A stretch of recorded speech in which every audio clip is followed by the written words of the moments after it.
Hello and welcome to Monday Mug Mentions week number 16. I'm Marshall Britt and just wanted to welcome you to Monday Mug Mentions, a segment where I talk about a few things in the tabletop industry that interest me over the course of a cup of coffee. Today I am drinking a cup of Peet's Coffee Big Bang. This is a pretty tasty, kind of fruity like tasting sort of cup of coffee. You can see there's still some steam coming off of it. Oh, good afternoon. We've got so many people joining, I can barely keep up with it. Let's take a look here. We've got Daniel, John. Hello, thank you guys for joining. Good to see you this afternoon. Thank you for coming to join for a cup of coffee. We've got a fun show today. Hello, Stephen. Good to see you. Thank you for joining as well. Excuse me. Okay, so this week we're drinking some Peet's coffee, which I thought I'd had before on the show, but it turns out I hadn't. I was looking back at my notes, and we've never tried Peet's on the show before. I've had it many times. I like it. I think it's a pretty good cup of coffee. It's very rich. This one is their Big Bang, which is a medium roast. It's pretty light. Yuri, good to see you. Hello, Joseph. Hello, Brad. Thank you all for joining this afternoon. It's so nice to see you. I hope you're having a great day, and I hope everything's going well. I hope your Monday's starting out just wonderfully. I'm really enjoying my day so far. This coffee's great. I was listening to some music earlier and being silly and dancing. Maybe I'll cut that together on Sunset. It might have been on video. Rob, good afternoon. I hope your Monday is going well. I hope everything's great in Connecticut, the next state over. I'm in Rhode Island. My friend Rob here is in Connecticut. We get to see each other every now and then. Let's see here. So let's get into it this week and let's sort of get rolling. I really, really appreciate you all dropping in. I think I see Ian here. Hello, good to see you. Peet's Coffee, it seems to be served locally, like in the Baltimore area. When I went to Maryland, it was in like almost every place that wasn't a Starbucks. Hi, Courtney, good to see you. Love you. Hi, baby, and Harrison, if you're still awake. Peet's is in like Maryland area. It seems like a little bit further south of here, like in the New England area where I'm at. Dunkin' Donuts like rules the world. They're everywhere. There's a few Honeydew donuts which have some coffee, but they're not known for their coffee. And then there's some Starbucks every now and then, but Dunkin' is everywhere up here, of course, because it was founded in. Let's see here. So you do have sound, or you need better sound? Let's see here. Just tell me if you're having trouble hearing, Daniel. So it says, where may sound at? I don't know if your question, Daniel asked, where may sound at? That is not an English sentence if I remember correctly. So anyway, if y'all are having any trouble hearing or anything, just let me know. But otherwise, I am going to move into the things we're talking about this week. I even brought visual aids, so I'm really, really happy this time to have visual aids. So I did get a new coffee cup I wanted to show off to you guys. You'll see here, this is my new coffee cup. It says good vibes only, and it's got some like palm leaf or like bay leaves on it or something like that. I don't even know what they are really. My son picked this for me while we were out the other day, and I really, really enjoyed this cup. Now that I have it, I really, really like it even more. But it says good vibes only, you'll see, and it's got some nice sort of inlay of gold around, or like a bronze around the edge, and I really, really like that. So. All right, if y'all are having any trouble hearing me, just let me know. If you can hear me fine, let me know as well. That'd be great, because the last question, I don't understand what Daniel's question was. So, all right, let's get into it. Let's move on from, let's see here, the coffee to the games we want to talk about. I do want to make sure everybody can hear. I guess if somebody could verify that you guys can hear me okay on the comments, I'd really appreciate that. Currently, I am trying to double check on that because I don't see anyone talking. I do see a few of you watching, so if you're having trouble, let me know here. I'm actually just going to check my sound here. Trying to double check on. Okay, yeah, I can hear it fine. I just checked on my side too. Thank you. I appreciate it, Sean. I'm glad that you can hear me. Ian, I love you. Thank you. Ian said, "What?" That's the perfect response. I think that's great. Okay, so let's move into the games we're talking about. I brought visual aids this week. This is so cool. Okay, so the one game I want to talk about, and what we're talking about this week, by the way, is simplicity. We're talking about how simple games can be really amazing. And one of the ones I want to talk about that my wife and I really enjoy is Blokus. If you haven't played Blokus, we like to call it almost reverse Tetris. You're trying to put your pieces sort of one next to the other. And actually, as you look at this board, most likely that's not a legal board. I'm looking at some pieces that are probably not correctly placed if you look at that picture of that board. Now, the things that you do have to have. Hello, there you are, John. Good to see you. I'm glad you can hear. I'm glad you can see. Let's see. Sean Pittman says smash up. I agree. That's another one with a really simple set of rules. But I wanted to get down to the point of, hello, Chad. Good to see you. I wanted to get down to the point of simplicity of almost just one rule. And there's almost just one rule in Blokus, and that's that you can place any of your pieces out of your color. Each player has a color. Like, let's say I were red, you'd be yellow. Courtney might be green. And let's say Chad here was blue. If that were the case, let's say I'm the red player, I can only place my red touching a diagonal corner to another diagonal corner of my red and trying to extend my board out that way. That's why I call it reverse Tetris. You're not trying to fit in your own color. You're actually eventually going to try and fit within the other player's colors and sort of navigate your way. The idea being you want to have the most of your color blocks on the board by the end of the game.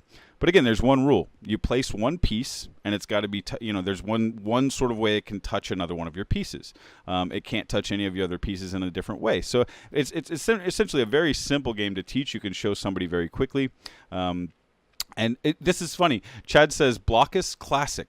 If you'll notice, Blokus came out in the year 2000. So essentially a 17 or 18-year-old game, which at this point that's a pretty long term. But games made in 2000 are the classics of some hobby games. When you think about how long board games have been around, a lot of our classics, I guess, would still be considered things like Monopoly, Clue, even Chutes and Ladders. I mean, that goes way back. Chutes and Ladders goes back to Snakes and Ladders being, very, very old. But Sean says, well, then that would be Flux as king or go. Well, so Flux, I think there's a difference there because you always have to read the rules on the card. Like the simplicity is that whatever the card says, that's the rule. Go, I kind of agree. Like I would say that two-player abstracts. However, two-player abstracts are usually limited to two players. The thing I like about Blokus is you can play it with 2, 3, or 4 players based on just taking one of the other colors as a 2-player. In a 3-player, you all split the. You do like a draft, I think, of the other one, or you each just place one of the other ones and no one's scoring it. And then in a 4-player, each person gets a color. So I really like the idea of simple games that lots of people can play. I've been thinking more and more about how we get simplicity baked into game design because you've got to do something pretty clever to do that, right? You've got to start with sort of the idea of like, I want to make a game with a single rule, I would assume. I've never made a 2-player abstract. As Rob says, isn't Gemblo similar to Blokus, but with more players? I've never played it. I do know Blokus has spawned a ton of spin-off games, including, Blokus 3D. There's Blokus Trigon, which is triangles. There's Blokus that I believe there's another one I'm forgetting that has another way of playing. So there's a 2-player travel Blokus. That's right. That's only 2 colors, and it's a smaller board. Brad Taylor says Grembo is all I've played, but I believe so, Rob, up to 6. That would be awesome. That would be really, really fantastic. I'm glad that you can now hear me, Daniel. Welcome back to the stream. It's so good to see you. So Brad said, I've actually placed all my tiles in Grimblow, not easy. I need to play Grimblow, it sounds like. That sounds fantastic. Placing all of your tiles in Blokus is very satisfying as well, I will admit. It's very hard to do usually as well. Courtney and I love playing Blokus where we just each take 2 colors and play. And it's one of our favorite games because it's so simple. And it doesn't require a lot of thought, but you can have some deep decisions on where you're going to put the thing. And it's sort of you're in control of what you're doing the entire time. When you get into a tricky situation in Blokus, it's your fault. You've sort of done that to yourself. So let's see here. Daniel says 2 rules and when Cutie met Patootie, so you're saying I'm clever. Of course, I think it's a great game. I really, really am looking forward to it getting funded here. I really enjoyed it, and it is simple to teach. I think it's a great game. So. Chad says there's a dual 2-player version of Blockus, but I haven't played it. Regular works with 2 since you can use 2 colors. Yeah, I've seen that 2-player dual one. I think for like a flight, that might be perfect. You know, if you were going on a flight or something like that, that would be great. For the purposes of like owning another Blockus, I agree. I prefer to play the 2-player version where each of us take 2 colors. The game's a little more fun. You feel like you can sort of do one strategy maybe with the yellow and the other strategy with the red. So I tend to enjoy that. I think it's a really, really fun way to play 2-player. I also like how that scales. It's a clever way to scale a game with simple rules. So it's really, really fun for us. And I thought I would point it out to anyone who hasn't played it. But the reason I stumbled upon Blockus, as a matter of fact, was Jamie Stegmaier. I was watching his blog early on. This was very early on, and he named his top 10, and Blockus was in there. And I said, really? That game that looks kind of like Tetrisy that I always see at Target for like $12? All right, I guess I'll pick it up. And it's now been played more than anything we've ever spent that small amount of money on. That it's one of my favorite games. I would like to play it again. I actually, now that we talk about it, I probably want to play it again soon. So Courtney, we'll play again soon. Chad says, totally agree. If you have the OG version, I don't think dual would be needed. Yeah, I kind of agree. Unless, again, a flight would be a perfect situation where you can play on like the little tray, because I think that other one's smaller, if I recall. So. Anyway, that's Blockus, and that's the tabletop game that's really simple. Going along with the visual aids that we're working with this week, I'm going to give you a visual aid for the digital game that I think is really simple, and there's one rule. And maybe this will give you a better idea of ways to adapt one rule for the tabletop. And incorporating it into something maybe a little more difficult. I don't know. I mean, there's a lot of different thought patterns that this one rule idea has brought me to. So this game is by Grizzly Games, and it's called Super Flight. Yes, Super Flight, not the other game without the L. That is a ripoff of Billionaire Banshee, an amazing game. So let's see here. Super Flight is, and let me give you some video. This is me playing Super Flight last night for a short amount of time. You'll see that what you do in Super Flight is you fly around, and the one rule is don't run into anything, don't hit anything. Now you get more points for flying closer to buildings or flying through little gaps, or you'll see here my guy's just free falling through this whole deal. But the rule is don't hit anything. So much so that you'll see here my guy's going to dive bomb into nowhere. You're not falling into the abyss, you're falling into the next city. Don't hit anything. That's the only rule in the game. And you can watch my guy here fly. It's very, very fun. It's procedurally generated. There's all sorts of fun moments that it creates because you're literally just using a stick flying around. And you'll see there was a pink portal there. Once you go through that portal, you get 1,000 points. But the idea, again, still is don't hit anything. So you just continue to fly and fly and fly. I've had some time with this game, so you'll notice my guy's actually doing fairly well. When you first start, you just run into things of over and over and over again. So Gil, what's fun about it is that you're in a free fall, right? So it's just a constant thing. You can continually do this, but to get more points, there's a leaderboard. And the leaderboard shows you that some people are able to do this very well or much better than others. And so that's one way I usually sort of look at things in terms of a one-rule game. You're going to need some sort of way to compete against other people, or you're going to need a scoreboard. So I think that's a fun way to think about games, is that, again, the rule is don't hit anything. And I do agree with you, Gil. I like to hit things in video games, too. That's a large majority of the time when I'm playing a game, I'm trying to sort of relax or maybe even get some aggression. Courtney says I'm ready to play now too. I'm guessing you mean Blockus, and I'd be totally. We'll have to do that soon. Brad says that one rule is also a good rule in real life. Don't hit anything. Don't run into things. That's generally the case. And then Gil had said, "What is the fun of not hitting anything? I want to hit. I want a game to hit things." Yeah. I totally understand that sentiment as well. But I think really. I think the one way that we can learn from this is simplicity and fun. And like how a lot of times if you can just say, here's the one rule, let's do this thing, it's better than like, okay guys, we've got a 2-hour explanation of how to get started playing this game prior to get started, but it's a really heavy crunchy euro. They all have their place, but I think that a lot of times we all get into that design space of thinking, super heavy. I think I'd like to, in general, find a way to consistently find ways to find more fun with one rule and then expand upon that for something like the Euro, right? So build around the mechanism of a single rule or a single sort of common, a common goal, and then build from there. And that's something that I've been really pondering lately. Sean says, how do you like Flower? I don't know if I've played Flower. Is that a digital or a tabletop? So John says, so you're saying not to hit anything. In general, I don't think that that's a good idea. Gil says they should make a game of people getting into a game con hall where you have to avoid the crowd while walking around.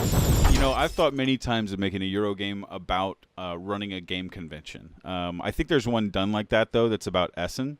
And I mean, as cool as it is, I think that, there's a niche there, and it's generally like core gamers usually, so you're going to want to make it a little harder core game.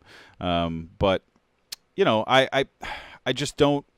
I don't in general know if that theme is compelling enough if you've not participated in like running a booth and then also like the logistics of getting everything set up and all that sort of stuff. Oh, Sean, I don't have a PS4, so I haven't played it. I have an Xbox One and a Nintendo Switch, but PlayStation I haven't had since back when Gran Turismo was out on, I think, or Gran Turismo 4 on like the PS2, I think was the last time I owned one. And Tekken was on there, and I played a lot of Tekken on the PS2 as well. But yeah, when you have a PC, a lot of times you spend a lot of time playing games on the PC these days, it feels like. So, anyway, Superflight's got that one simple rule, and I think for tabletop we can start thinking about that more often. Like what's the one thing that I want this game to do? And what brought all this about was this weekend I took my son to a birthday party for our neighbor's daughter, and we had a blast. And my son was enjoying a whole lot of just regular tag, like, playing tag with other kids, which I love that. Like seeing him just, go, they run around tag, you're it. Okay, now you're it. The whole point of the game is like, whoever gets touched is it and is now trying to touch another person to make them it. That's a very simple rule, and like the simplicity of that play, kids understand and they have a good time. The laughs and the giggles and the screams when somebody gets tagged and all that stuff is so fun, and it's inherently fun, and it reminds you that human beings like just a simple way to have fun, even from a very early age. Like tag, you're it. Now you must catch me. Hide and seek is another one that's very, you hide, I'll find you. This is a very, very simple idea, and we can really, really expand upon those simpler ideas of like play from children and play from like that. That's your most like raw animalistic urge to play, and animals do play. And this is something that came up in the Tabletop Network conference that I was watching this weekend as a digital attendee. If you guys don't know about that, Tim Fowers had a really cool conference this weekend with some board game luminaries that talked about stuff, and I got to watch from a digital ticket that I'd purchased on their Kickstarter. And it was an incredible talk that James Ernst put on. But one of the things he mentioned early on was that this animals play, and mentioned a video of this crane bouncing a golf ball on a golf path, and then it bounces up, and the crane goes and gets the golf ball and bounces it again. And it's incredible. It's an incredible video. You can go. I linked it on my Twitter feed. If you follow me on Twitter, you can go there and you can see it. But it's such an incredible idea that like even an animal wants to play. Like it's a primal urge to want to play and have fun and pass time through enjoyment. So I think in general, it's a really good idea to tap into that urge first and then expand upon a game, rather than maybe go into these like bigger, headier design ideas without realizing what the core fun is. And that's something I've seen a lot in judging competitions this season, has been, like the core fun is not well defined. And I think if you don't do that, you're going to have a hard time explaining to your reader through your rules what they're going to enjoy about this game, and it makes it harder to sell, all those sorts of things. So Gil said Essen the game, Spiel 13, was not very good. I haven't played it, so I can't speak to that, but it's not something that has been put in front of me often. Sean says he's talking about Flower from the PlayStation 4. He says you're a flower petal and you just float around, no score, beautiful graphics. I love that kind of thing. I love the idea of just a game to explore. Beast of Balance, which is up on my shelf up there, is similar. It's an exploration game, and that's something I'd like to get into with my kiddos soon. So that's another really fun one. So let's go ahead and move right along, though, because we're about 20 minutes in. We're doing great this week. Let's talk about this week's media. And that is Christian Kang and Take Your Chits. And if you guys don't know Christian Kang and Take Your Chits, then you are missing out. This is some of the funniest board game content you're going to get. And I may have mentioned him quickly between Gary Pope's Late to the Table last week, because Christian and Gary have a little feud going right now where they're going back and forth, where they're both very wrong about how to take care of your board games. If I have the time, I will do my best to give you a video of how to properly take care of board games and keep them from getting harmed or leaving them in the sun. They have some ridiculous ways that their board games apparently get damaged, and then they want to harm other people that come to their house to play games by either a haymaker or a kick to the groin. This is unbelievable to me. These two guys are very nice. I've met them in person. I have no idea why they're advocating violence at the table, but I promise you, if I can, I will respond to that video by the end of this week. So Christian is awesome. He is hilarious. I met him the first time at PAX Unplugged in person after seeing a couple of his videos. I should have brought some cards here to riffle shuffle because Christian doesn't like riffle shuffling apparently, and I really, really like to do the same. Gerald says, legit the truth, Christian Kang is awesome. Gil says, some great monologues. I agree. They are hilarious. Now, it's just on the way to take care of your board games. They're wrong, but they're hilarious. They're both very funny. Christian in particular has an incredible way of creating a narrative in a 2 or 3 minute video. He'll play 2 or 3 parts and sort of act them out with his monologues, and it's really brilliant. His video editing skills, his video cutting skills, the way that he puts all of his content together is really clean and professional. But on top of all of that, it's compelling and hilarious. Like, I don't think there's a video that doesn't make me chuckle out loud. Daniel says, please don't sunscreen your games. I 100% agree, and definitely not with 35 SPF. At least 55 SPF. You definitely want to go with the thick stuff if you're gonna do it in the first place, right? Okay, so, but yeah, Christian is probably one of the best comedic board game producers who does his own thing, like, in the world. There's nobody else who's doing what he does. There are other comedy groups, groups of people that use a whole group of people that are hilarious in their own right. But a single person just doing board game content with comedy as sort of a focus, it slays me every time. Christian is hilarious. You should definitely be following Take Your Chits. I recently rewatched one of his videos about, how to be not a snob about a board game because it came up in a thread, and it made me laugh again, even though I knew what was coming. So, I mean, again, that's great comedy right there. Yeah, and again, this is all running stuff from his, but Gerald says he's hilariously wrong. Daniel says it's a Magic the Gathering thing. I think not to riffle shuffle. I played Magic the Gathering forever.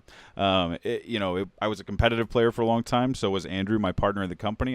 Many of you may know the story that I sold my collection to be able to become a game publisher that I'd been collecting since I was young. So that was part of moving on past Magic. But I love the game. It's a well designed, amazing game with incredible interaction between players and incredible moments and memories. But I will tell you one thing. I will riffle shuffle your Magic cards anytime I sit down at a GP, and it makes you look uncomfortable. It is a competitive game. If you can make your opponent uncomfortable to start the game by riffle shuffling their expensive deck, by all means, because that's within the rules of the game. You can't bend their cards, but you can riffle shuffle their cards to cut them, per se. And that is one way to sort of tilt your opponent before you even started the game. So Gerald says, if you do sunscreen your games, please make a video showing yourself do it. And Rob says, love his stuff. I use 50 Sport, doesn't come off when my games sweat. Exactly. So what we're talking about is putting SPF 50 on your board games. And again, these guys are all wrong. You don't put it on the board games. You fill the box with no, I'm kidding. I'm not gonna tell you how to poorly take care of your board games. I'm gonna tell you how to properly take care of your board games, and I'll do that later this week. So again, check out Take Your Chits. If you don't follow it on Twitter, follow it on Twitter. If you don't follow it on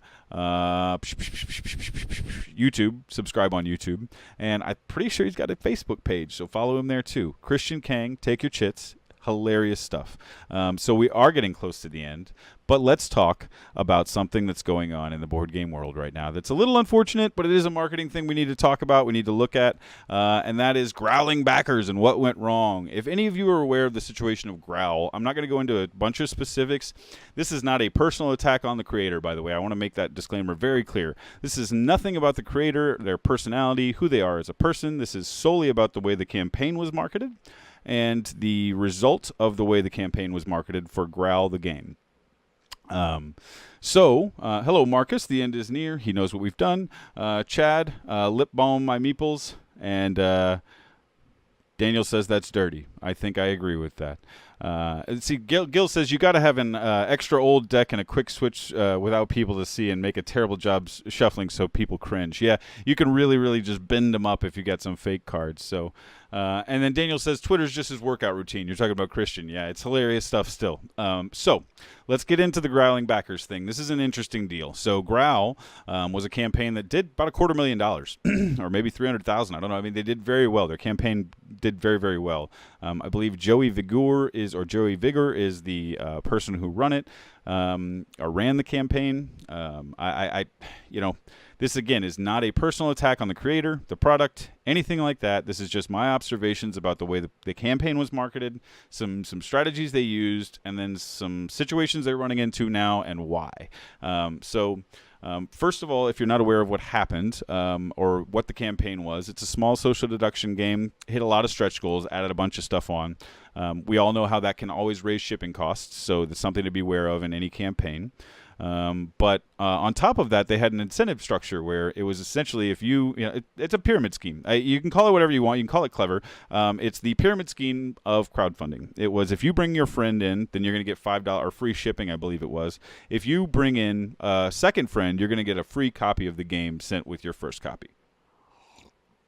Now, I can do a short amount of math on what I was looking at in their initial sort of specifics for this incentive campaign, and I said, well, this is going to cost a lot of money. This is going to cost upwards of $50,000 if he hits, a few thousand backers. This is going to become very expensive very quickly for a marketing campaign. I really hope it works. It did to some extent because the campaign was front-loaded. You've got a whole bunch of backers, but if you come to the end, which is about yesterday or the day before, my understanding is that he's reached out and he's told backers, here are your shipping costs now. The thing about the shipping costs changing is that they were not well defined on the campaign page. So Daniel brings up an interesting point. I do want to address this point. Daniel says we're talking about the campaign nonstop. He won the marketing game. No matter what decisions were made, we disagree with for what it's worth. I agree. He won the marketing game completely. In terms of front-loading the campaign, getting tons of people on board, probably getting some sort of retailer interest, that was definitely a positive. That can go in the positive column without a doubt. The marketing and the people talking about it constantly is a win. The amount of backers asking for refunds, at least publicly, would lead one to believe that there's a considerable amount that are privately also asking for refunds. And the reason they're doing this is because some people who ordered a $16 game have been sent a bill for a $16 shipping charge. When you put that together, a $32 game and a $16 game are like really far apart. This isn't difficult to ship to areas. This is, regular areas that we would normally subsidize some shipping in a campaign or whatever the case may be. But some people have estimated that, again, if he didn't do this, he'd be losing roughly $40,000. Well, let's rewind a little bit back to what I said just a few minutes ago. When I did the math just roughly on what he was offering for his incentive campaign, I mentioned that it would cost roughly $50,000 worth of marketing dollars to actually do this once the campaign was sold. And now people are saying, well, if he didn't charge this extra shipping, he'd be paying $40,000 extra dollars But no, that was his marketing campaign. That was his marketing money. He paid that for that campaign. And now to go back and ask backers to pay for his marketing campaign is very disingenuous in my opinion, and which is why I've told anybody who's asked me if it would be uncouth to ask for a refund, who I know personally, I said absolutely not. You've not been told the specifics of the campaign prior to that point. And there's some nuance here, right? Let's say this campaign had just funded, or it had a couple thousand backers and not 8,000 backers. If it had a slower roll, maybe the excuse of, hey, we didn't know this stuff was gonna get we didn't know we were gonna get this many stretch goals. We didn't know we were gonna increase weights this much. But I think within the first 2 days, this had unlocked most of these stretch goals that have caused this issue. So they had another 20-something days to address this with their backers and say shipping costs are going to go up. Instead of doing that during the campaign, which is a live marketing, time, they did it afterwards. They front-loaded the campaign. They made it look very attractive for retailers. It's a very, very strong marketing strategy, but it's not super ethical. It's not a really good way to operate. On top of that, in my opinion, the incentive structure devalued the product initially. It highly devalued the product in terms of, just me thinking of that product as like a pyramid scheme sort of marketed deal is like, oh, well, you could buy one, get one free. So it's not a $16 game. It's an $8 game because you could buy one, get one free as long as you got a friend to get in on it. So it devalued the product in my mind initially right off the bat. And then when the shipping costs went out, it actually increased the cost of this product that had already been devalued. And so now when people ask for refunds and the product itself is sort of shrouded in some of this, like, did he just ask us to pay for his marketing? You're going to lose a bunch of goodwill from those backers. B, you're going to lose respect to your peers a little bit, because I honestly feel this is a little bit grimy. I'm not trying to make judgments of characters. I just think this particular strategy is grimy. That's something that somebody may have advised on, but it's not something I do. I wouldn't want my business strategy to feel like a pyramid scheme. That's just my personal outlook on it. And Chad says, won the marketing campaign, but at what cost? He's damaging his reputation, will hurt his next campaign on getting those backers to return. Having that pool of 8,000 backers to reach out to for a second campaign would be a dream for many creators. Yeah, I agree. Chad, I really agree there. Let me read Daniel's comment. Daniel says, Rob, this has happened on another minis game. Not sure about Batman. Oh, I'm sorry, Rob, I missed. Didn't that happen with Batman too? Some people were slapped with over $200 shipping fees. It happens a lot. This happens a lot. Now, with miniatures and things like that, I think that's fine. In this particular case, this is not like, oh, we just hit too many stretch goals and we didn't know. This is, I marketed this as a buy one, get one free, and now I'm asking you to pay essentially the cost of the game and shipping, probably to cover and absorb some of the marketing that I've done to give away free games. I find that to be disingenuous. I think that's why backers are within their right. Again, the estimates on the page, if you go back and look, were not in line with what people are being told now. So, again, this is something to be careful about. I agree with Chad. Now, here's the problem, Chad, and this was brought up in another thread by another, pretty well-established Kickstarter creator. I don't want to call the name out, but they did mention, does it matter? Does it matter? Out of those 8,000, are 7,200 going to come back? Are 6,000 going to come back? How many actually care about this? And that is a problem. I mean, because of those 2,000, maybe he's driven those 2,000 away from the platform of Kickstarter. And it doesn't hurt him as much, but it hurts other smaller creators who are looking for a chance to get started. So I think that is where I have the biggest issue with it. Is it was almost an abuse of a marketing campaign, and then definitely an abuse of backers' trust. When you're saying, if you bring your friends, I'm going to take care of you, and then later saying, well, you're going to have to pay a lot more for these games that you helped me market. So I found it to be a little disingenuous. I do understand why people would ask for a refund. I do understand why backers are upset. I hope the campaign creators understand why this is bad. Now, I've done some research to find out this is the second time they've had to ask or have said that they don't have enough money post-campaign to really take care of the shipping costs. That's a problem. If you've done this once, it's in a, sort of a problem. If you've done it twice, it's starting to become a a pattern. And if you have that pattern as part of your company, we've all seen the reputation of some of these other groups. You know, they will not be back on Kickstarter. Some of them have taken IP-based, projects, and we'll never see those made, unfortunately, because those creators didn't fulfill the game, and things happen. So it's terrible when this happens, but we do need to be vigilant as creators and as publishers and say, hey, this was not a good way to operate. This is not a good way to do things. It's not fair to the backers that you sort of, to me, it's almost a bait and switch, right? I'll give you a free game. Okay, now you're going to pay the shipping cost, or you're going to pay the cost of the game to get your free game and shipping. That's the kind of thing you'd be like, we're giving it away for free on a televised commercial, and then you go on, and you order it, and it's $27 in shipping for a $2 product. I mean, it's the kind of thing where you understand what's happening as someone who's been on the other side of it, and it just felt not right to me personally. So Daniel says, I disagree with a lot of what he did, by the way. I don't want that to be lost in my point about the marketing footprint. Rather, I may have used those same tools in a different way. I think those incentive structures are fine if you've done your homework and you're actually going to, offer something to those people who have helped market your campaign. But it's a slippery slope. I think it devalues the product to say, I'm going to give you free things if you bring your friends in.